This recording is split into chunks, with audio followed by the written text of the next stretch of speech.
The cry that shouldn't exist. The space station floated silently in the darkness. No lights, no hope. Everyone believed it was destroyed years ago in the war. Human reports said the alien base was empty, no survivors. Joel didn't believe. Everything reports said. He was just a scrap collector.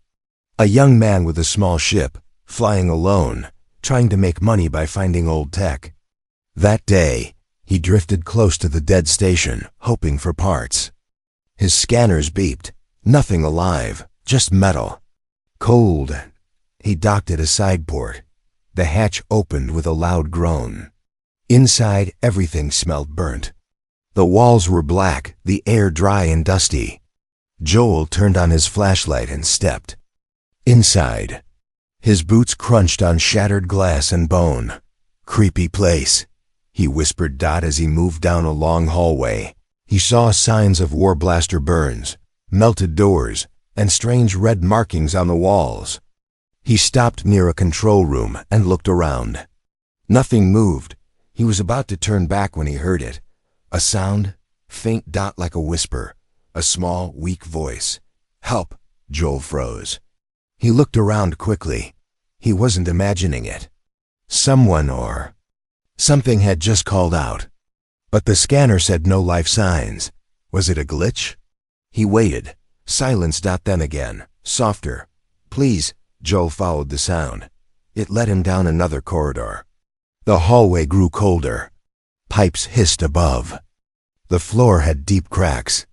He stepped carefully. The voice came again. So soft. So close. Finally, he reached a broken door. Part of the wall had caved in. Joel moved the debris with his hands, dust covering his clothes.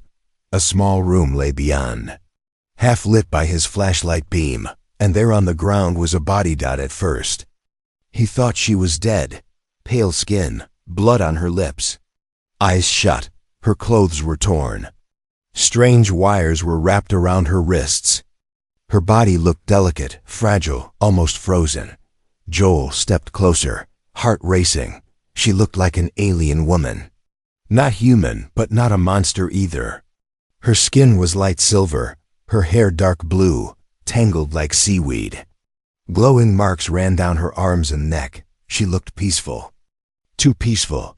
Then her hand twitched. Joel jumped. His flashlight almost dropped. Her lips moved. "Help me." Joel's heart pounded. "You're alive?" he whispered. She didn't answer. Her breathing was shallow, slow. Joel checked the wires. They were old restraints, probably put there during the war. He pulled them off gently, careful not to hurt her. Her skin was ice cold. She needed warmth, food, care fast. He lifted her slowly. She was light, almost weightless. As he held her, something on her chest glowed faintly. A necklace? No, it was some kind of alien pendant. Metal, with spinning symbols inside a clear orb. Joel didn't touch it. He just focused on getting her. Back. As he carried her through the corridor, something deep inside him shifted. This wasn't just some survivor. This woman had been left to die, abandoned, forgotten. But she held on. She kept breathing, and somehow her voice reached him. Back in his ship, Joel placed her gently on a medbed. He wrapped her in a heat blanket, started scanning for injuries. She had burns, broken bones, and internal bleeding. His med kit wasn't made for aliens, but he did what he could. The pendant on her chest kept glowing. Sometimes brighter, sometimes dimmer, almost like it was alive. Joel sat beside her, waiting. "Who are you?" he whispered. She didn't reply. Her eyes were still closed. Hours passed. He gave her water through a dropper, cleaned the blood off her face, checked her vitals again. Weak but stable. Then her fingers moved. Slowly her eyes opened. They were violet, bright, strange, filled with fear. She looked at him and tried to speak, but no sound came out. Joel leaned forward. "It's okay. You're safe now." Her lips trembled. She tried again. "They'll come." "For me," Joel blinked. "Who?" But her eyes closed again. Her hand dropped to her side. She passed. Out. Joel sat back, confused and worried. He looked at the glowing pendant again. It pulsed softly, casting light on her pale face. He didn't know what danger she spoke of. But one thing was clear. She wasn't dead. She had cried out when no one else listened. And now he was the only one who heard. Joel's ship drifted quietly away from the ruined station. Inside, the hum of the engines was the only sound. He glanced back at the med bed where the alien woman lay, still unconscious. Her chest rose slowly, but her face remained tense, like she was trapped in a nightmare. He adjusted the blanket over her. She looked peaceful now, but her body had told a different story. Burns, cuts, thin bruises on her arms and back. Whoever left her there wanted her to die slowly. Joel didn't know who she was or why she had been left behind, but he couldn't leave her to die. Something in her faint voice had touched him. A cry that broke through all the silence, all the lies. He walked to his control panel and opened the comm log. No signals from outside. Good. But just to be safe, he set the ship to drift mode, turning off visible engines so they wouldn't be tracked. As he turned back, he heard a sound. Soft gasp. She was awake. Her violet eyes opened slowly. She blinked against the light, then tried to sit up. Pain shot through her body, and she winced. "Don't move too fast," Joel said gently. "You're safe now. I found you on the station." She stared at him, confused. Her breathing sped up. Her hand reached for her chest. The pendant was still there. "I didn't touch it," Joel added quickly. "I didn't take anything." She looked down at the pendant, then back at him. Her voice was cracked and dry. "Why did you help me?" Joel sat on the edge of a crate. "Because you were alive and calling for help." She frowned. "No one was supposed to hear me." That sentence sent a chill down Joel's spine. He nodded slowly. "Well, I did." She looked away, eyes closing for a second. Her lips trembled. "You shouldn't have." "They'll come now." "Who?"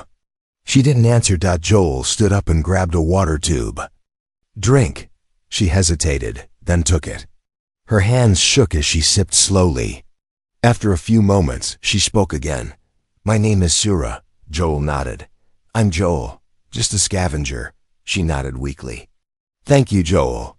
He gave a small smile. "So, who are you, really? You're not just some lost traveler, are you?" She looked at him for a long moment.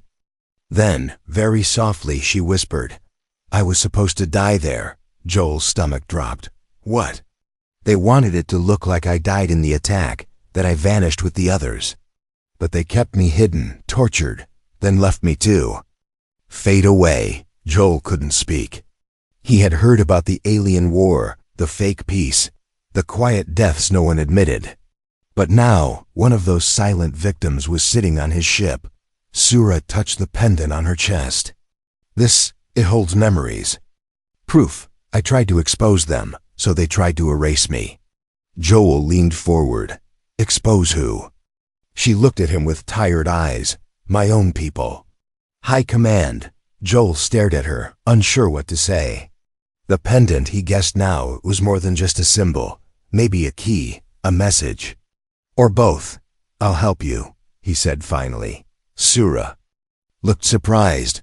"Why would you? You don't know me." Joel shrugged. "You were dying.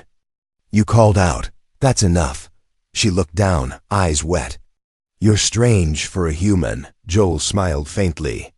"You're the first alien to say that like it's a compliment."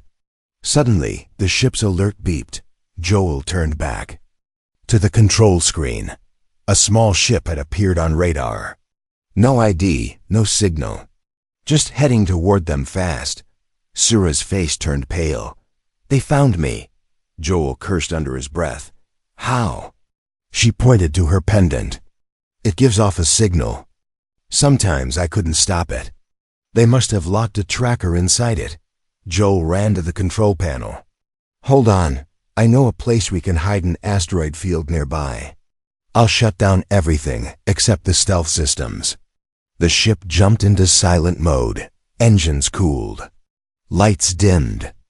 They drifted into the edge of the field. Joel used the gravity of the rocks to break line of sight.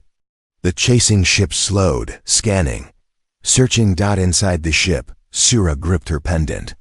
"I didn't mean for this." Joel shook his head. "Doesn't matter now. You're not going back." The enemy ship circled a few times, then vanished from the radar. Joel let out a breath of relief. Sura looked at him, her voice softer now. "You should have left me there." Joel shook his head. "Too late for that. You're on my ship now. And I think the galaxy still needs your story." She looked at him again, this time with a small, weak smile. Maybe, for the first time in years, she didn't feel completely alone. The asteroid field was dark, quiet, and endless. Joel's ship floated silently among the rocks. Large boulders spun slowly past, casting shadows on the hull.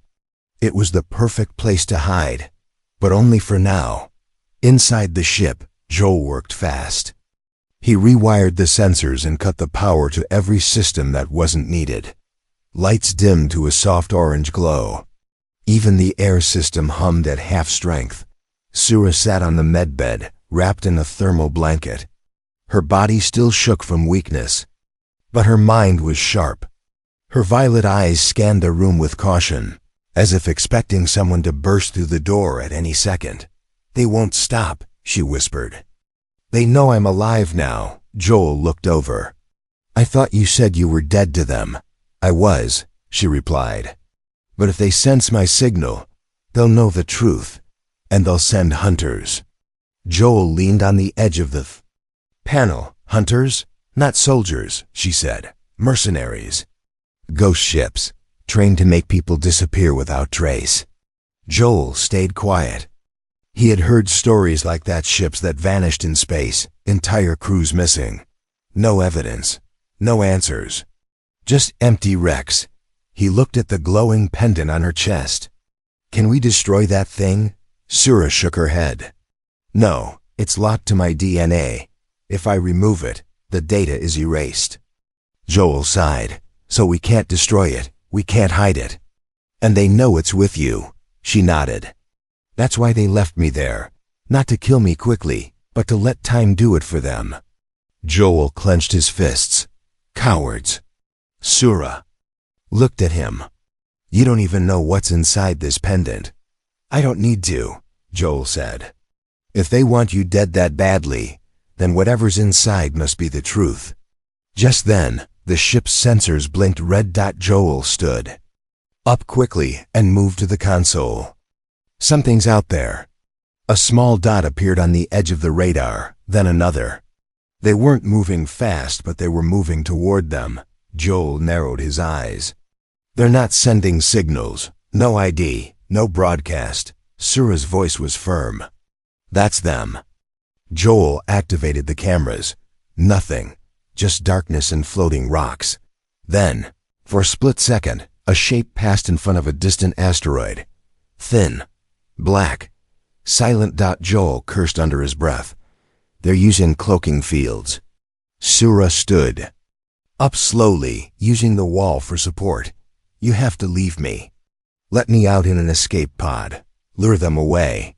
Joel turned. "No. They'll kill you for helping me," she said. Joel walked toward her.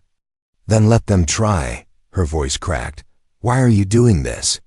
"Because I hear your cry," Joel said. "And I still hear it. That means you're still alive. That means someone still needs to fight." Sura's eyes filled with emotion.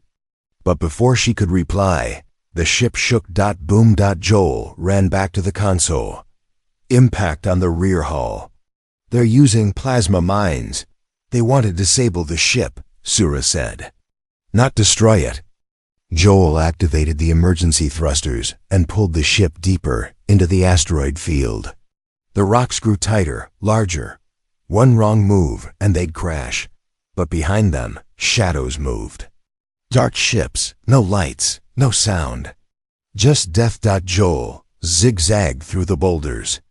Alarms flashed. Hull at 83%. Left engine damaged. Rear camera down. They're targeting the engines, Joel shouted. Trying to trap us. Sura grabbed the seat beside him. Can you reach the planet Kelros? There's an old rebel base. There, they might still help. Joel checked the map. It's far. We'll need to jump out of the field and hit the warp point. But they'll see us the second we power up. Sura looked down. Then pulled the pendant from around her neck. Take it. Joel stared. You said it's linked to your DNA. It is, she said. But it can still be removed for 10 minutes before it wipes. What? I'm going to draw them away, she said. While you jump. Joel shook his head. No, I'm not losing you. You won't, she said. But we'll both die if we don't act now. Suddenly the ship shook again. More impacts. Damage warnings. Lights flickered. Joel clenched his jaw. He reached for the pendant. Sura pressed it into his hand. It glowed bright red for a moment, then dimmed. You have 10 minutes, she said.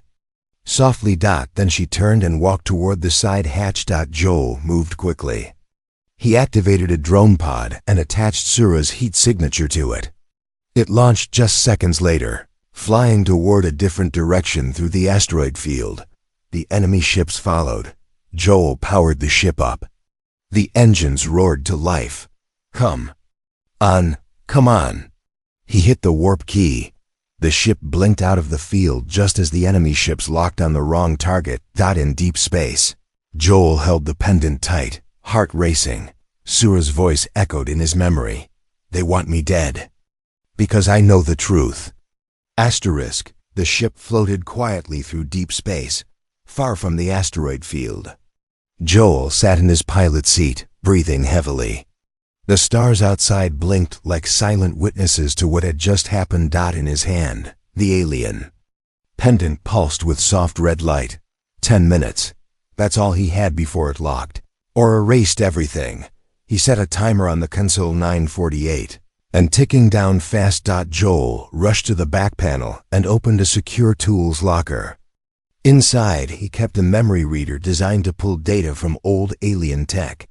He had never used it on something alive, something glowing. Something that felt like it was watching him. The pendant trembled as he connected the cable. Please work. He muttered. The console lit up. Strange alien symbols filled the screen. Rows of data, images, broken audio files. His translator kicked in slowly, struggling to keep up. Joel scanned quickly. There were maps of military zones, records of prisoner transfers, even images of Sura. One showed her in a uniform taller, standing proudly among others. Her face looked different, strong, respected. Then another file opened. A video. The screen showed a massive room filled with alien leaders. They sat in shadow around a glowing table. A tall figure stood in front of them. His voice echoed through. The ship, deep and cold. We remove her, quietly. Let her be another casualty. Joel's blood froze. They had spoken about her like she was nothing. Like her life was just a loose end to tie off. He kept watching. She has seen the report, the voice continued. If she speaks, it means war crimes will be exposed. Another voice said. Then we make sure her voice is never heard. The screen went black. Joel sat still, heart pounding. The pendant in his hand stopped glowing. Time 0:21. He pressed the transfer button. The data jumped from the pendant into a sealed drive. The pendant turned cold. Its glow faded completely. He sighed in relief. Just then, the ship's comm system beeped. A message. Unregistered ship, respond immediately. This is the patrol cruiser Farron. You've entered controlled airspace. Joel cursed. Not now. He answered quickly. This is scavenger vessel Arrow 2, just passing through. The voice returned. Send identification and purpose. Joel hesitated. If they scanned the ship and found the pendant's data, he'd be arrested or worse. The data was hot, dangerous. Before he could reply, another voice echoed behind him. You shouldn't have opened it. Joel spun around. Sura stood in the hallway. Her skin was pale, but she looked stronger. Her eyes were focused, and her voice was firm. "How are you here?" Joel asked, stunned. I jumped from the pod just before it launched," she said. "The decoy flew off. I crawled back through the airlock, then I collapsed." Joel blinked. "You tricked me," she nodded. "And you saved the truth." Joel held up the drive.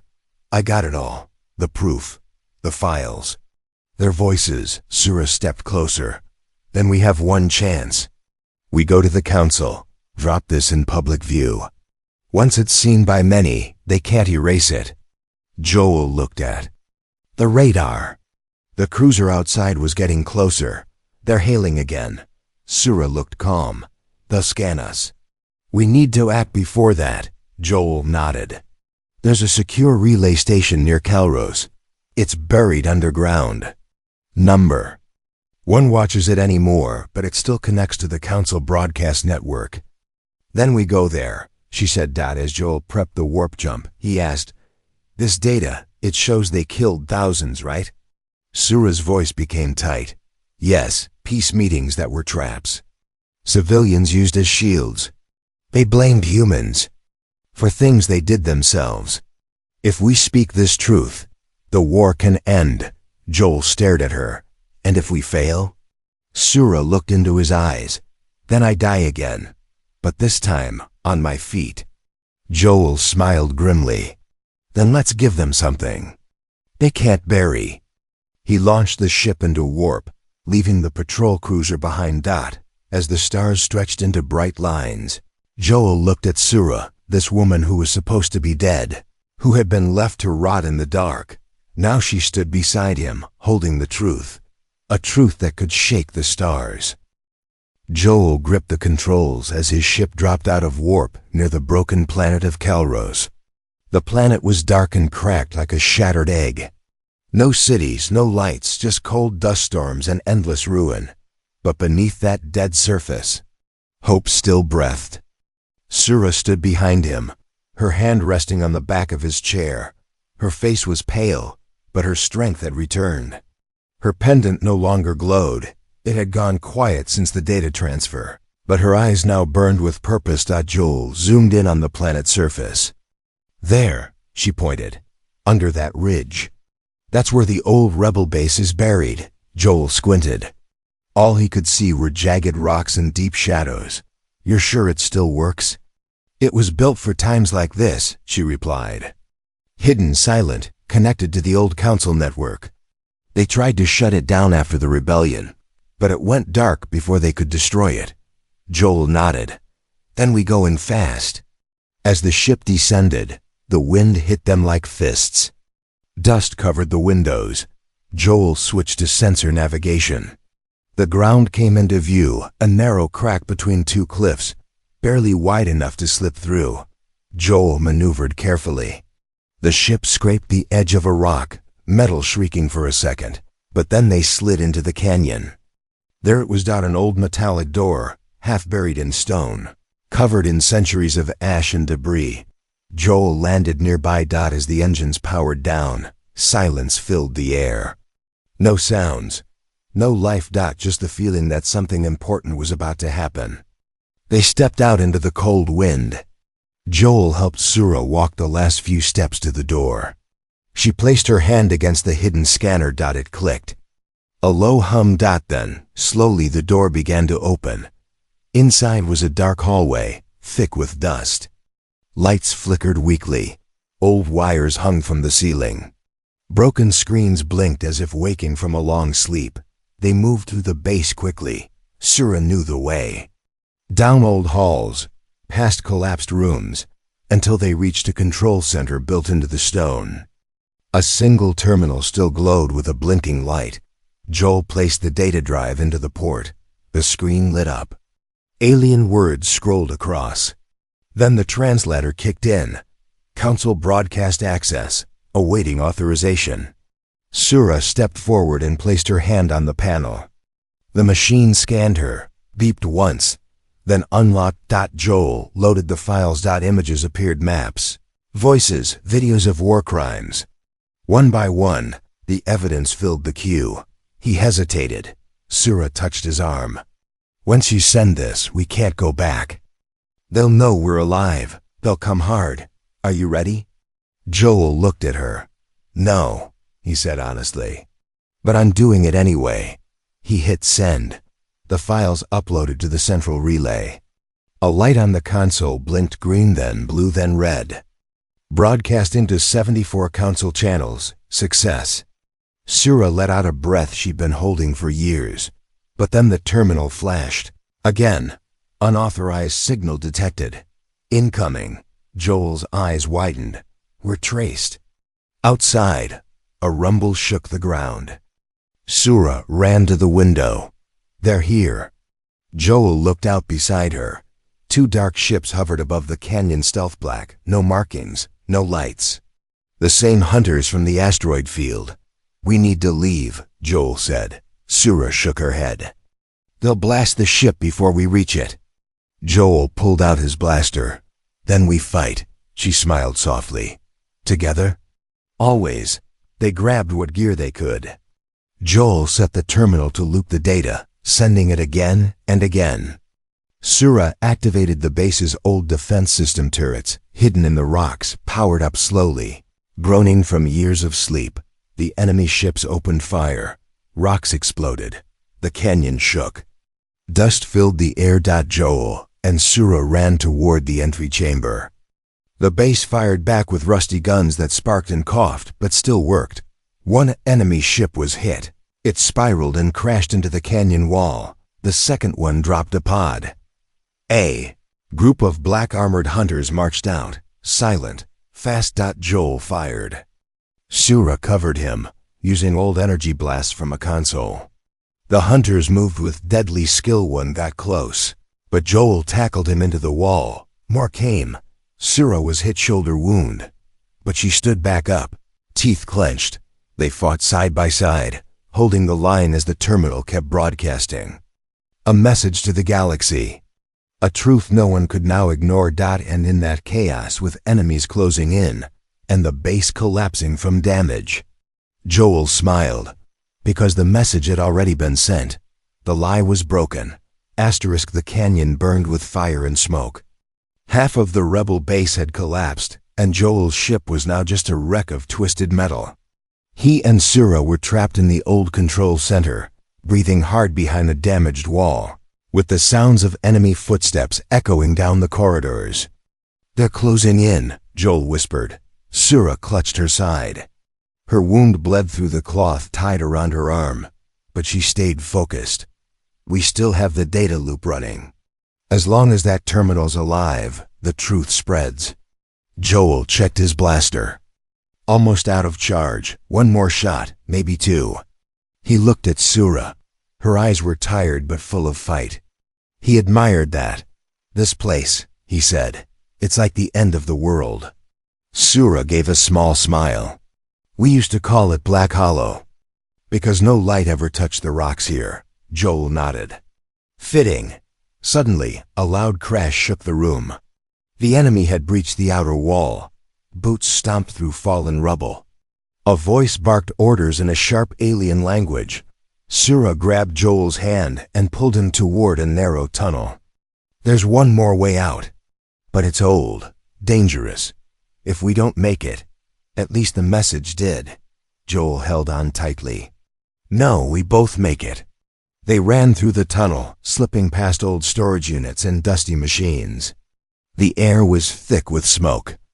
The passage narrowed and the floor cracked under their feet.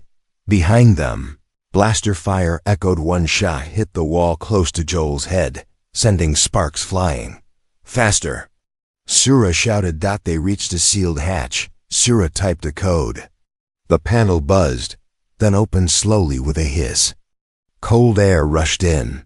They stepped into a small chamber with ancient tech and escape pod, built decades ago, dusty but still whole. Joel checked the controls. Still working.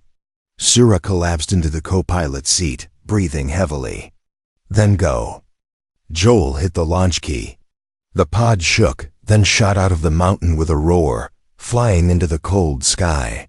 Below, Black Hollow crumbled into fire and smoke as the hunters swarmed the empty base. The pod climbed higher above them. The stars waited.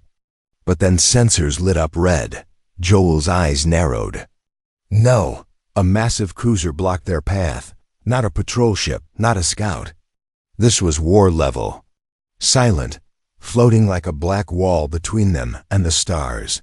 They were waiting, Sura whispered. A voice crackled through the pod's comm system. Sura Valana, the Council has declared you a threat to galactic stability. Power down your vessel or be destroyed. Joel growled. Of course they would spin it like that. Sura leaned forward, pressed the mic. This is Sura Valana. The message is already out. The galaxy knows what you did. I won't run. The enemy didn't reply. Instead, blaster turrets on the cruiser began to glow. Joel looked at her. We won't make it through that. Sura reached into a side panel, pulling out an old beacon. What's that? She smiled. A promise I made years ago. To the rebels who trusted me. I never thought I'd use it. She activated it. The beacon pulsed once then. Again, seconds passed. Then space lit up. 3 rebel ships dropped out of warp. Sleek, fast and fully armed. They flew straight at the cruiser, weapons firing. The enemy ship took the first hits hard. Its shields flared bright blue. Sura shouted, Now, Joel! Fly under them. They're clearing a path. Joel grabbed the controls and pushed the pod into a dive. Lasers flew overhead. Explosions lit the sky. One rebel ship was hit, but it didn't stop. The others pushed forward, forcing the cruiser back. The pod spun and shook, alarms blaring. Joel clenched his teeth. Just hold together a little longer. They burst through the line right past the enemy ship out into clear space. Joel looked at the radar. We're through. Sura sat back, eyes wide, heart racing. They actually came. Joel gave a crooked smile. Guess your voice reached more than just me. They flew toward a nearby relay moon, a neutral zone under human watch. No one could touch them there. Not legally. As the pod entered the moon's docking bay, Sura looked down at her hands. They were trembling. It's over, she said. No, Joel replied gently. It's just beginning. Sura looked at him. She had spent years hiding, bleeding, waiting for death. Now the truth was out. The Council would be questioned. New voices would rise. And one human, the one who heard a faint cry in the dark, had changed everything. The docking bay of the neutral moon was quiet, but tense. Rebel guards stood watch along the walls, their armor scratched and mismatched. Above them, human alliance flags and alien emblems hung side by side, uneasy allies in an uneasy time. Joel stepped out of the escape pod first, helping Sura as she limped behind him. Her wounds had been treated, her strength returning day by day. But what truly kept her going was not medicine, it was purpose. They were met by a tall man in a dark coat, gray streaks in his beard and eyes sharp like a blade. You're the human who carried the data, he said. Joel nodded. And this is the one who paid for it in blood. The man's expression softened when he looked at Sura. He gave a respectful nod. Sura Valana, many thought you were just a myth. A ghost from the war. I almost was, she replied. Quietly, he led them down a metal corridor into a large circular chamber walls lined with screens, operators and diplomats from many species. At the center was a single round table. Above it, a massive hologram showed the galaxy. With red marks glowing at former war zones, Joel and Sura were shown to the center. A human officer stepped forward. Your message reached over 80 planetary networks. The Council has issued emergency statements. Some deny, others panic, but all are listening. Sura stood tall. She wore a simple cloak now, but no one could mistake the strength in her voice as she addressed the gathered crowd. You all knew pieces of the truth, she said. But I carried the proof. I was silenced, thrown away, left to die. Only one person heard me. One human who chose to listen. Joel stood beside her but said nothing. He knew this was her moment. Sura raised the drive that held the data. These crimes weren't done by enemies, but by those we trusted. The council turned war into theater and peace into profit. They used my people as tools and yours as scapegoats. She placed the drive on the center table. Now let the whole galaxy decide what kind of future we deserve. The chamber was silent. Then a voice from the alien side spoke. What happens if we believe you? Sura looked him in the eye. Then you help us rebuild what they destroyed. And if we don't? Joel stepped forward this time. Then others will. Because the truth has already gone too far to hide. They left the chamber not as fugitives, but as figures of change.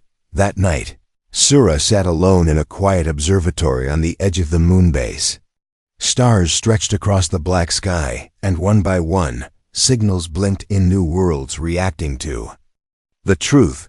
People sharing her message. Joel joined her, carrying 2 mugs of warm synth coffee. He handed her one. She smiled. Never thought I'd enjoy something from Earth. Careful, he joked. You might start liking us too much. She sipped the drink, then looked at him. I still remember the moment you found me. I couldn't even speak. I thought that was the end. But it wasn't, Joel said. No, it was the beginning. She looked back out the window, and to think. It all started with a whisper, a cry. Joel nodded slowly. Sometimes that's all it takes. A soft alert buzzed on the nearby screen. The council had just issued a vote suspension of the accused members and a full investigation into the recorded war crimes. Sura closed her eyes. They're finally listening. Joel leaned back in the chair. So, what now? She looked at him. Now I speak louder. I stand on every world that will hear me. And you? He chuckled. Me? I just fix broken things. Scrap ships, people, maybe. She leaned her head against his shoulder, eyes still on the stars. Then stay close. I think I'll still need fixing for a long time. Joel didn't answer. He didn't need to. The stars above them blinked quietly, as if remembering something too. A voice. Small. Almost lost, but not forgotten. Because one human chose to hear, and the galaxy would never be the same again.